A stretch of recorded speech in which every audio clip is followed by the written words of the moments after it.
Hi friends, കുഞ്ഞുകുട്ടീസ് live വേൾഡിലേക്ക് ഏവർക്കും സ്വാഗതം. ഇന്നത്തെ നമ്മുടെ വീഡിയോ 25-കാരനായ അമൽ അശോക് MBA ബിരുദാനന്തര ബിരുദത്തിന് ശേഷം സ്വന്തമായ ഒരു സംരംഭം തുടങ്ങണമെന്ന സ്വപ്നങ്ങളാണ് ഇവിടെ സാക്ഷാത്കരിച്ചിരിക്കുന്നത്. കൃഷി ചെയ്യാൻ സ്ഥലമില്ല, സമയമില്ല, കാലാവസ്ഥ അനുകൂലമല്ല, ലേബേഴ്സിനെ കിട്ടാനില്ല, കീടരോഗങ്ങൾ, ഇങ്ങനെ പല കാരണങ്ങളും പറഞ്ഞ് കൃഷിയിൽ നിന്ന് പിന്മാറുമ്പോൾ വിദേശ രാജ്യങ്ങളിലും മറ്റും പരീക്ഷിച്ച് വിജയിച്ച കൃഷിയിലെ നൂതന മാർഗങ്ങൾ തൻ്റേതായ രീതിയിൽ ചെയ്തും പരീക്ഷിച്ചും വിജയം കൈവരിച്ചിരിക്കുകയാണ് നമ്മുടെ ഈ യുവ കർഷകൻ അമൽ. കൂടുതൽ കാര്യങ്ങൾ അമൽ പങ്കുവയ്ക്കും. ഹായ്, എൻ്റെ പേര് അമൽ അശോക്. സ്ഥലം വെട്ടിക്കവലയാണ്. വെട്ടിക്കവല ബ്ലോക്കിലെ ഫാർമറാണ്. ഞാൻ MBA ആണ് പഠിച്ചതൊക്കെ MBA ആണ്. ആയൂര് മാർത്തോമ കോളേജിലാണ് പഠിച്ചത്. അപ്പോൾ എനിക്ക് നാട്ടിൽ നിൽക്കണമെന്നുള്ളൊരു ആഗ്രഹം ഉണ്ടായിരുന്നു. അങ്ങനെ ഒരു MBA പഠിക്കുന്ന ടൈമിലാണ് ഹൈഡ്രോപോണിക്സിനെ പറ്റി അറിയുന്നത്. അപ്പോൾ അതിനെപ്പറ്റി വീട്ടിൽ തന്നെ ചെയ്ത് പഠിച്ചു. MBA കഴിഞ്ഞപ്പോൾ ഒരു ഫാം ചെയ്തു. അഗ്രികൾച്ചർ ഇൻഫ്രാസ്ട്രക്ചർ ഫണ്ട് എന്ന് പറയുന്ന രീതിയിൽ ഒരു ഫാമൊക്കെ, അതിൻ്റെ ഒരു ലോണിൻ്റെ ഹെൽപ്പോട് കൂടി ഒരു ഫാം ചെയ്തു. ആദ്യമേ ഒരു നാച്ചുറൽ വെന്റിലേറ്റഡ് പോളി ഹൗസിൽ ഹൈഡ്രോപോണിക്സ് ഒരു 400 സ്ക്വയർ മീറ്ററിൽ തുടങ്ങി. ലീഫി ഗ്രീൻസ് ആയിരുന്നു ഫസ്റ്റ് ചെയ്തത്. അത് കഴിഞ്ഞിട്ട് പിന്നീട് വീണ്ടും അടുത്ത നെക്സ്റ്റ് ലോൺ ചെയ്തു. പിന്നെ ഒരു 2000 സ്ക്വയർ മീറ്ററിലേക്ക് എക്സ്പാൻഡ് ചെയ്ത് ഒരു fully fan and pad climate controlled poly house. കാരണം നമ്മുടെ നാച്ചുറൽ വെന്റിലേറ്റഡുള്ള പ്രശ്നം എന്ന് വെച്ചാൽ നമുക്ക് ക്ലൈമറ്റ് കൺട്രോൾ ചെയ്യാൻ പറ്റത്തില്ല. ചൂട് എപ്പോഴും ഉള്ളിൽ കൂടുതലായിരിക്കും. പുറത്തൊരു 38 ആണെങ്കിൽ അകത്തൊരു 40 ഒക്കെ ആയിരിക്കും. അങ്ങനെ കൺട്രോൾ ചെയ്യാൻ പറ്റാത്ത കുറേ പ്രശ്നങ്ങളൊക്കെ ഉണ്ടായിരുന്നു. പിന്നെ അത് സോൾവ് ചെയ്യാനായിട്ട് ഫാൻ ആൻഡ് പാഡ് പോളി ഹൗസിലേക്ക് മാറി. കാരണം ഇവിടെ ഹ്യൂമിഡിറ്റി കുറവാണ്. ഒരു ഉച്ച ടൈമൊക്കെ വരുമ്പോൾ 11 മണി 12 മണിയൊക്കെ വരുമ്പോൾ ഒരു 30% 40% ഹ്യൂമിഡിറ്റി ഉള്ളായിരുന്നു. അങ്ങനെ ഫാൻ ആൻഡ് പാഡിലേക്ക് കൺവേർട്ട് ചെയ്തു. പിന്നെ full cucumber, broccoli, leafy Green's, അങ്ങനെയാണ് ഇപ്പം നമ്മൾ ചെയ്തുകൊണ്ടിരിക്കുന്നത്. ഹൈഡ്രോപോണിക്കലി ഗ്രോൺ കുക്കുംബർ ആണ്. ഇത് റിക്സ്വാൻ എന്ന് പറയുന്ന ഒരു വെറൈറ്റി ആണ്. ഓൾമോസ്റ്റ് ഒരു പെർ പ്ലാന്റ് നമുക്കൊരു 4 to 6 അല്ലെ 7 kg വരെ പ്രൊഡക്ഷൻ കിട്ടുന്നതാണ്. ഇത് നമ്മുടെ പോളി ഹൗസിനകത്ത് ചെയ്യുന്നതുകൊണ്ട് ഫീമെയിൽ ഫ്ലവർ മാത്രം പ്രൊഡ്യൂസ് ചെയ്യുന്ന ഒരു ടൈപ്പ് വെറൈറ്റി സീഡാണ് നമ്മൾ ഉപയോഗിച്ചിരിക്കുന്നത്. ഓൾമോസ്റ്റ് ഒരു 3 month ക്രോപ്പാണ്. നമുക്കൊരു ഇയറിൽ നമുക്ക് ഓൾമോസ്റ്റ് ഒരു മാക്സിമം 4 സൈക്കിൾ വരെ കിട്ടും. On an average wholesale price വന്നിട്ട് ഒരു 50 rupees, റീറ്റെയിൽ വന്നിട്ട് ഒരു 80 to 90 rupees വെച്ചാൽ നമുക്ക്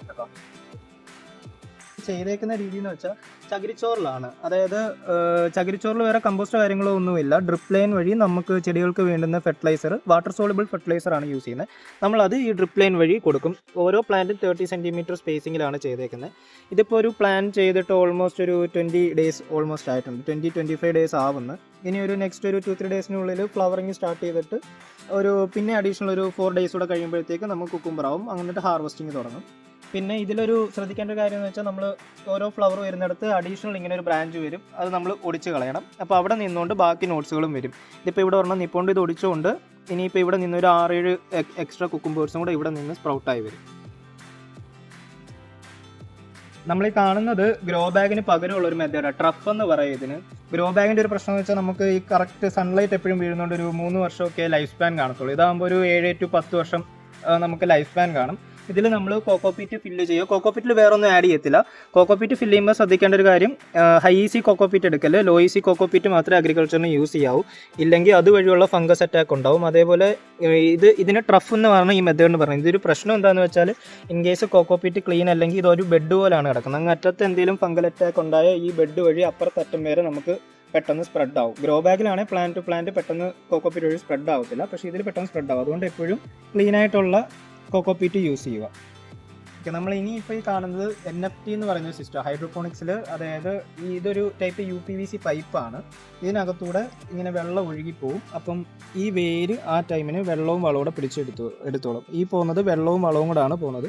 ഹൈഡ്രോപോണിക്സിൽ ഒരു നല്ല ക്രോപ്പ് ആണെന്നുണ്ടെങ്കിൽ, അതായത് നല്ല രീതിയിലാണ് വളർന്നു വരുന്നതെങ്കിൽ ഇതേപോലെ വെള്ള വേരായിരിക്കും. ഇൻ കേസ് വേരിൻ്റെ കളറൊക്കെ ഒരു ബ്രൗൺ ആണെന്നുണ്ടെങ്കിൽ അതൊക്കെ റൂട്ടിൻ്റെ പ്രശ്നങ്ങളായിരിക്കും. ഇതിപ്പോൾ നല്ല ക്രീമി വൈറ്റ് കളറിലാണ് വളർന്നു വരുന്നത്. ഇതിനകത്തൂടെ ഒരു അറ്റ് എ ടൈം എന്താ പറയുന്ന ഒരു അരമണിക്കൂറിൽ ഒരു 5 മിനിറ്റോ 10 മിനിറ്റോ വെള്ളം ഇങ്ങനെ പാസ് ചെയ്തുകൊണ്ടിരിക്കും. ആ സമയത്ത് ചെടിക്ക് വേണ്ടുന്ന വെള്ളവും വളവും ചെടി അതേപോലെ പിടിച്ചെടുക്കും. ഇത് നമ്മൾ കാണുന്നത് ലെറ്റ്യൂസിൻ്റെ ബറ്റാവിയ എന്ന് പറയുന്ന ഒരു വെറൈറ്റിയാണ്. ഇത് റോ ആയിട്ട് കഴിക്കുന്നതാണ്. സാലഡിലെല്ലാം മിക്സ് ചെയ്ത് കഴിക്കുന്ന ഒരു വെറൈറ്റിയാണ് നമ്മളിപ്പോൾ കാണുന്നത്. നമുക്ക് ഹൈഡ്രോപോണിക്സിലെ മറ്റൊരു അഡ്വാൻറ്റേജ് എന്താണെന്ന് വെച്ചാൽ ഇതിൽ നമുക്ക് നേരത്തെ തന്നെ പറഞ്ഞിട്ടുണ്ട് ഓരോ ക്രോപ്പിനും ഓരോ സൈക്കിൾ അല്ലെങ്കിൽ ഓരോ സ്റ്റേജിൽ ഇത്ര TDS ലെവൽ ഇത്ര PS ലെവൽ എന്നുണ്ട്. അപ്പോൾ അതിനനുസരിച്ചുള്ള വളം കൊടുത്താൽ മതി. നമ്മളിപ്പോൾ മണ്ണിൽ കൊണ്ട് കുറച്ച് വളം ഇട്ടാൽ അത് ചെടി എത്രത്തോളം കൺസ്യൂം ചെയ്യുമെന്ന് നമുക്ക് അറിയത്തില്ല.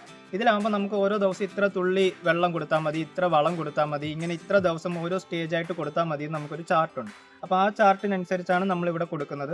അപ്പം ഡയറക്റ്റ് ഇതിൻ്റെ വേരിലേക്ക് തന്നെയാണ് നമ്മൾ വെള്ളം എത്തിക്കുന്നത്. അപ്പം അതേപോലെ തന്നെ വെള്ളം ചെടി അതിൻ്റെ വേര് വഴി ആ വെള്ളം കൺസ്യൂം ചെയ്തെടുത്തോളും. അത് ഫാൻ ആൻഡ് പാഡ് എന്ന് പറയുന്ന ഒരു പോളി ഹൗസ് ആണ്. എന്ന് വെച്ചാൽ ആ സൈഡിൽ പാഡ് വരും, ഇവിടെ ഫാൻ വരും. ഇതെന്താ ചെയ്യുന്നതെന്ന് വെച്ചാൽ ഇപ്പം നമ്മുടെ പുറത്തൊരു ടെമ്പറേച്ചർ 38 ഒക്കെ ആണെങ്കിൽ അതിനെ കുറച്ച് ഒരു 25 അല്ലെ 28 നമ്മൾ എത്ര സെറ്റ് ചെയ്യുന്നോ അതിലേക്ക് കുറച്ചുകൊണ്ട് വരും. അത് എങ്ങനെയാണ് നടക്കുന്നതെന്ന് വെച്ചാൽ നമ്മൾ ആ സൈഡിൽ കാണുന്ന പാഡാണ്, കൂളിംഗ് പാഡാണ്. അതൊരു ഇവാപ്പറേറ്റീവ് കൂളിംഗ് മെത്തേഡ് എന്ന് പറഞ്ഞ രീതിയിലാണത് നടക്കുന്നത്. അതിൻ്റെ മേളിൽ കൂടെ വെള്ളം വീഴും. അപ്പോൾ പുറത്തുനിന്നുള്ള ചൂട് കാറ്റിൻ്റെ കയറുമ്പോൾ അത് ഉള്ളിലേക്ക് തണുത്ത കാറ്റായിട്ട് വരും. പുറത്തുനിന്ന് കയറുന്ന ചൂട് കാറ്റ് അറൗണ്ട് 30 ആയിരിക്കും അതിൻ്റെ ഹ്യൂമിഡിറ്റി എന്ന് പറയുന്നത്. അത് ഉള്ളിലേക്ക് കയറുമ്പോൾ ഒരു 55 or 60 ആയിട്ട് ഉള്ളിലേക്ക് കയറി വരും. അപ്പം ഈ കാണുന്നതെല്ലാം ഒരു 50 ഇഞ്ചിൻ്റെ ഒരു 1.5 HP 3 phase മോട്ടറിൽ ഓടുന്ന ഫാനാണ്. ഇത് ഉള്ളിലുള്ള ചൂട് കാറ്റോ തണുത്ത കാറ്റോ എന്താണെന്ന് വെച്ചാൽ അതിനെ എടുത്ത് സക്ക് ചെയ്ത് പുറത്തേക്ക് കളയും. അങ്ങനെയാണ് ഇതിന് അകത്തേക്ക് നമ്മൾ തണുത്ത കാറ്റിനെ കൊണ്ടുവരുന്നത്. അപ്പം ഈ ഫാമിൻ്റെ ഒരു അഡ്വാൻറ്റേജ് എന്താണെന്ന് വെച്ചാൽ നമുക്കിപ്പോൾ പുറത്ത് മഴയോ വെയിലോ കാറ്റോ എന്തുവായാലും അത് നമ്മളെ ബാധിക്കത്തില്ല. ഇതിനകത്ത് നമ്മളൊരു ക്രോപ്പിന് വേണ്ടുന്ന സീസൺ അല്ലെ ക്ലൈമറ്റ് ഉണ്ടാക്കുക. അപ്പോൾ നമുക്ക് 365 ഡേയ്സും അത് through out the year production നടക്കും. അതാണ് ഈ ഇങ്ങനത്തെ ഒരു പോളി ഹൗസിൻ്റെ മെയിൻ ഒരു അഡ്വാൻറ്റേജ് എന്ന് പറയുന്നത്. നമ്മുടെ ഫെർട്ടിഗേഷൻ രീതി എങ്ങനെയാണെന്ന് വെച്ചാൽ ഹൈഡ്രോപോണിക്കിൻ്റെ ഫെർട്ടിഗേഷൻ എൻ്റയർലി ഡിഫറൻ്റ് ആണ്. നമുക്കൊരു ഫെർട്ടിഗേഷൻ ചെയ്യാനായിട്ട് മെയിനായിട്ട് വേണ്ടത് നമുക്കൊരു TDS മീറ്റർ വേണം, അതേപോലെ pH മീറ്റർ വേണം. ഈ രണ്ടെണ്ണം ഉണ്ടെങ്കിലേ നമുക്ക് ഹൈഡ്രോപോണിക്സ് ചെയ്യാനായിട്ട് പറ്റത്തുള്ളൂ. നമുക്ക് ഓരോ ക്രോപ്പിനും ഇത്ര TDS വേണമെന്നുണ്ട് ഓരോ ഗ്രോയിങ് സ്റ്റേജിൽ. ഇപ്പോൾ ഫോർ എക്സാമ്പിൾ ലെറ്റ്യൂസിനൊക്കെ ആണെങ്കിൽ സ്റ്റാർട്ടിംഗ് ഒരു എക്സാമ്പിളായിട്ട് പറയുകയാണെങ്കിൽ ഇപ്പോൾ ഒരു 700 അല്ലെങ്കിൽ 600 TDS തുടങ്ങും, പിന്നെ അങ്ങോട്ട് കൂടി പോവും. അതെല്ലാം മെഷർ ചെയ്യാനായിട്ട് നമുക്ക് TDS മീറ്റർ വേണം. അതിന് ഹൈഡ്രോപോണിക്കിന് പ്രത്യേകം നമുക്ക് സോൾവ് ചെയ്ത് വെച്ചേക്കുന്ന സൊല്യൂഷനും ഉണ്ട്.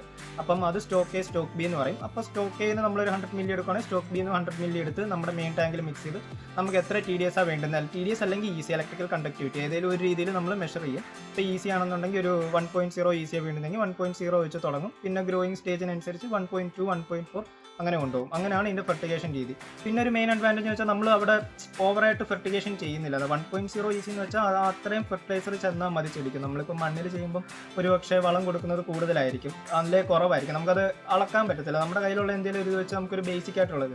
പക്ഷേ ഇവിടെ മീറ്റേഴ്സ് വെച്ച് നമുക്ക് കറക്റ്റ് അളന്ന് എത്ര വേണമെന്നുള്ളത് നോക്കി അങ്ങനെ കൊടുത്ത് നമുക്ക് ചെടിക്ക് കറക്റ്റ് ഗ്രോത്ത് കൊണ്ടുവരാൻ പറ്റും. അപ്പോൾ ചെടികളുടെ ഇലകളിൽ വേറെ സിംറ്റംസോ അങ്ങനെ പ്രശ്നങ്ങളോ ഒന്നും വരാറില്ല. അപ്പം നമുക്ക് കൂടുതൽ ഈൽഡ് കിട്ടും. അതാണ് മെയിൻ ഒരു അഡ്വാൻറ്റേജ് ഈ ഫെർട്ടിഗേഷൻ വഴി.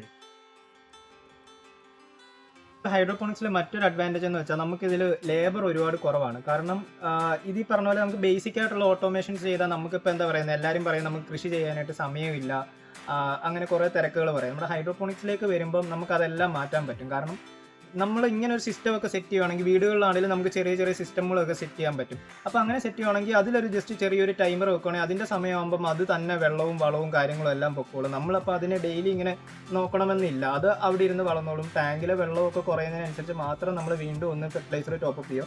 അത് ചിലപ്പോൾ ഒരു 1 in 10 days കൂടുമ്പോൾ മാത്രം ചെയ്യേണ്ട ഒരു കാര്യമോ. അപ്പോൾ നമുക്ക് എന്താ പറയുന്നത്, നമുക്ക് ഡെയിലി രാത്രി വന്ന് 1 മിനിറ്റോ 2 മിനിറ്റോ മാത്രം നോക്കേണ്ട ഒരു കാര്യമുള്ളൂ. പിന്നെ നമ്മുടെ ഒരു ഫാമിൻ്റെ ഒരു കേസ് പറഞ്ഞാലും ഇതിപ്പോൾ ഒരു 2000 square meter ഒരു ഫാമാണ്. അപ്പം ഇവിടെ എനിക്കാണേലും ഇവിടെ ഫുള്ളി ഓട്ടോമേറ്റഡ് ഫാമാണ്. അപ്പം നമുക്കിവിടെ ആകെ ഒരു ലേബർ മാത്രമേ ഉള്ളൂ. അപ്പം ഹാർവസ്റ്റിംഗ് സീഡിങ്ങിന് മാത്രമാണ് ഫാമിനകത്തേക്ക് കയറുന്നത്.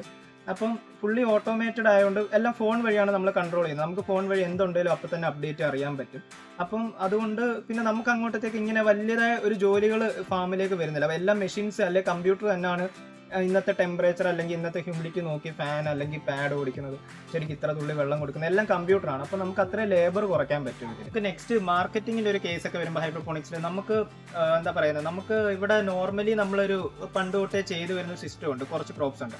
നമ്മൾ അതിൽ നിന്ന് മാറി ചിന്തിക്കുക. ഹൈഡ്രോപോണിക്സിൽ നമുക്ക് ഒരുവിധപ്പെട്ട എല്ലാ ക്രോപ്സും ചെയ്യാൻ പറ്റും. നമ്മൾ അതിന് വേണ്ടുന്ന നമ്മൾ അഗ്രികൾച്ചർ എന്ന് പറയുമ്പം ഫെർട്ടിഗേഷൻ അല്ല, ലേബർ അല്ല, ഓട്ടോമേഷൻ അല്ല, ഇതൊന്നുമല്ല നമ്മൾ ഫസ്റ്റ് നോക്കേണ്ടത്. ഒരു ക്രോപ്പ് വളർത്തുമ്പം ആദ്യമേ നമ്മൾ തന്നെ ചെയ്യേണ്ടത് അതിന് വേണ്ടുന്ന ടെമ്പറേച്ചർ ഹ്യൂമിഡിറ്റി ഒരുക്കും. ആ ടെമ്പറേച്ചർ ഹ്യൂമിഡിറ്റി ഓക്കെ ആണെന്നുണ്ടെങ്കിൽ ക്രോപ്പ് നല്ലപോലെ വരും.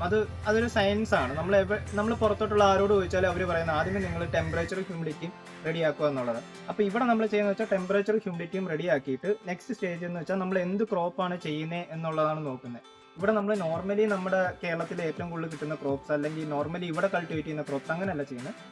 പുറത്തുനിന്ന് എന്ത് ക്രോപ്സ് ആണ് കൂടുതൽ വരുന്നത് അത് നമ്മൾ നോക്കിയിട്ട് അതാണ് ഏറ്റവും കൂടുതൽ ചെയ്യുന്നത്. ഇപ്പോൾ ലെറ്റ്യൂസ്, പാലക്ക്, കെയിൽ, സെലറി അങ്ങനത്തെ കുറച്ച് ക്രോപ്സ്, പിന്നെ ഈ പറഞ്ഞ പോലെ colour capsicum, broccoli, English cucumber അങ്ങനത്തെ മെയിൻ ആയിട്ടുള്ള ക്രോപ്സ് ആണ്. അപ്പം നമുക്ക് മാർക്കറ്റിംഗ് വളരെ ഒരു ബുദ്ധിമുട്ട് ഇങ്ങനെ വന്നിട്ടില്ല.